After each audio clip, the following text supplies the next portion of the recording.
রোগীরা আমাদের কাছে কিন্তু প্রায় খুব অধৈর্য থাকে। অধৈর্য হচ্ছে বাত রোগ কন্ট্রোল রাখতে ধৈর্য রাখা প্রয়োজন, এটা আমরা বলে থাকি। এখন রোগীরা বলে স্যার আর কত ধৈর্য ধরবো, এটা নিয়ে এত বছর কষ্ট করতেছি। আমরা রোগীদেরকে বলি যাদের দীর্ঘমেয়াদী রোগ হয়ে থাকে, সেটা ডায়াবেটিস হোক, সেটা ব্লাড প্রেশার হোক, সেটা কিডনির রোগ হোক, সেটা হার্টের রোগ হোক, ইভেন দীর্ঘমেয়াদী বাত রোগ, এই রোগগুলো কিন্তু সবই একই ক্যাটাগরির রোগ। এই রোগগুলোকে নিয়ন্ত্রণ রাখার জন্য আপনাকে কিন্তু ওষুধ খাওয়ার পাশাপাশি নিয়ম কানুন মেনে চলা, জীবনধারার পরিবর্তন করা, খাদ্যাভ্যাসে কিছু পরিবর্তন করা, সাথে সাথে আপনাকে কিন্তু ধৈর্য রাখতে হবে। আমাদের প্রতিটা রোগের সাথে কিন্তু একটা স্পিরিচুয়াল ব্যাপার স্যাপার আছে।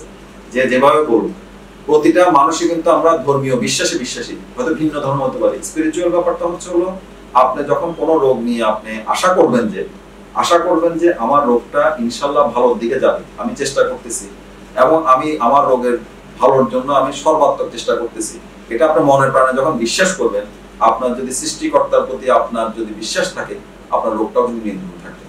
আমরা যখন আমাদের মন বিষণ্ণ হয়ে যায়, আমরা যখন চঞ্চল হয়ে উঠি, আমরা যখন বিভিন্ন কাজে যখন আমরা স্ট্রেস ফিল করি, তখন কিন্তু আমাদের বাত রোগগুলো বেড়ে যায়। শুধু বাত রোগ বাড়ে না, স্ট্রেসফুল কন্ডিশনে কিন্তু আপনার ব্লাড প্রেশার বাড়ে, আপনার ডায়াবেটিস বেড়ে যায়, ইভেন হার্টের রোগও বেড়ে যায়।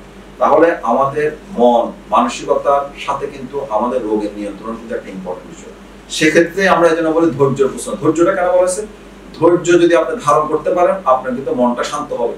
মন শান্ত হলে কিন্তু এটা আপনার রোগের উপরও কিন্তু প্রভাব ফেলবে, আপনার শরীরের উপর প্রভাব ফেলবে, এবং সেটাকে কিন্তু আপনাকে দ্রুত নিরাময় বা আরোগ্য লাভের ক্ষেত্রে হেল্প করবে। আর আপনি যে অস্থির হন, আপনি চঞ্চল প্রকৃতির হন, আপনি যদি বিষণ্ণ থাকেন, আপনি যদি আপনার রোগ নিয়ে বেশি দুশ্চিন্তা করতে থাকেন প্রয়োজনের তুলনায়, অবশ্যই দুশ্চিন্তা থাকবে কিন্তু প্রয়োজনের তুলনায় বেশি দুশ্চিন্তা, সেক্ষেত্রে আপনার রোগের তো কন্ট্রোল হবে না, বরঞ্চ আপনার রোগটা দেখা যাচ্ছে আরো কন্ট্রোলের বাইরে চলে যাচ্ছে।